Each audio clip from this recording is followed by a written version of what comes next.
प्रियंका कक्कड़ भी इसी प्रकार से प्रश्न पूछ रही हैं अपनी प्रेस कॉन्फ्रेंस में। अभी जो फिलहाल मुद्दा है वो गरमाया हुआ है, आम आदमी पार्टी बीजेपी वर्सेस दोनों तरफ से चल रहा है। प्रियंका कक्कड़ भी उपस्थित हैं और प्रेस कॉन्फ्रेंस करने के लिए पहुंची हैं। ये देखिए, आप तस्वीर देख सकते हैं और कुछ ही देर में हम सुनेंगे कि प्रियंका क्या कुछ कह रही हैं, किस प्रकार से कटाक्ष कर रही हैं, बीजेपी का किस प्रकार से जवाब दे रही हैं, क्योंकि ईडी की रेड को लेकर के तमाम सवाल पूछे जा रहे हैं। आम आदमी पार्टी कह रही है कि सिर्फ और सिर्फ परेशान किया जा रहा है, लेकिन बीजेपी कह रही है कि जो भी खजाने से यानी सरकारी खजाने से एक भी रुपया गया है, एक भी पैसा गया है, तो उसका हिसाब तो आम आदमी पार्टी को देना ही पड़ेगा।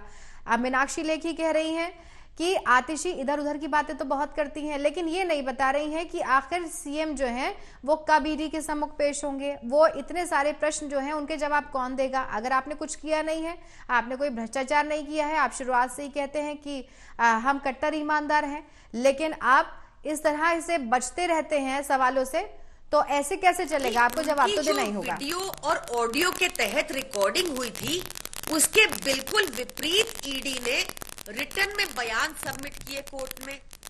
तो ईडी तो अक्यूज ने कहा कि भाई मैंने तो ये बोला ही नहीं था, ये गलत बयानबाजी सबमिट कर रहे हैं आपके आगे। आप इनसे ऑडियो और वीडियो जो कोर्ट ने कही थी अनिवार्य है, वो ऑडियो और वीडियो मंगवाइए और जांच कर लीजिए।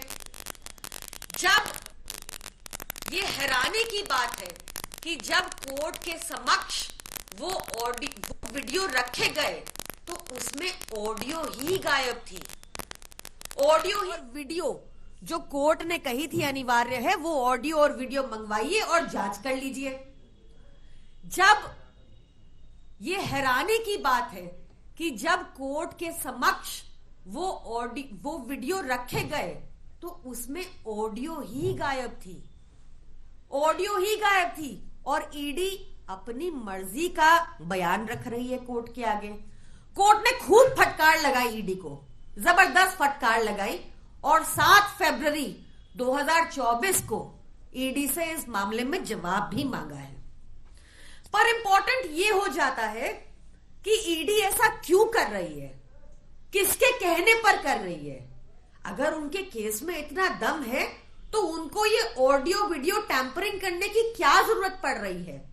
ईडी किसको बचाना चाहती है और क्यों आम आदमी पार्टी को झूठे बयानों के आधार पर फंसाना चाहती है, ये बेहद संगीन है।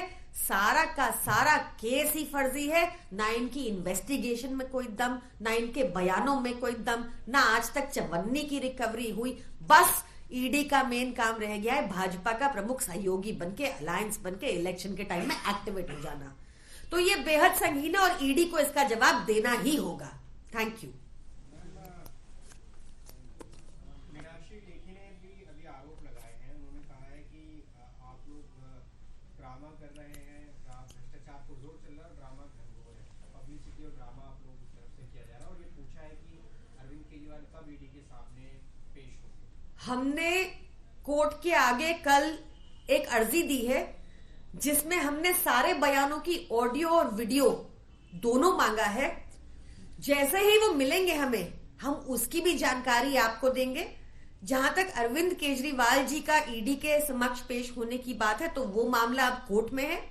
जब कोर्ट हमसे जवाब मांगेगी, हम उसका भी जवाब देंगे। एक और जो आपने आरोप लगाए हैं ये ऑडियो और वीडियो के, इसमें ईडी की तरफ से कहा गया है कि वो इस मामले में कोर्ट का रुख करेंगे कि जो बयानबाजी दी जा रही है, केस फाइल करेंगे बाकायदा ईडी इस तरह के बयानों के लिए। नहीं, केस तो आम आदमी पार्टी फाइल कर चुकी है। हमने कल एप्लीकेशन मूव कर दी है। हमने ईडी से जवाब मांगा है, तो ईडी को मीडिया के आगे आकर जवाब देने की बजाय कोर्ट में जवाब देना चाहिए।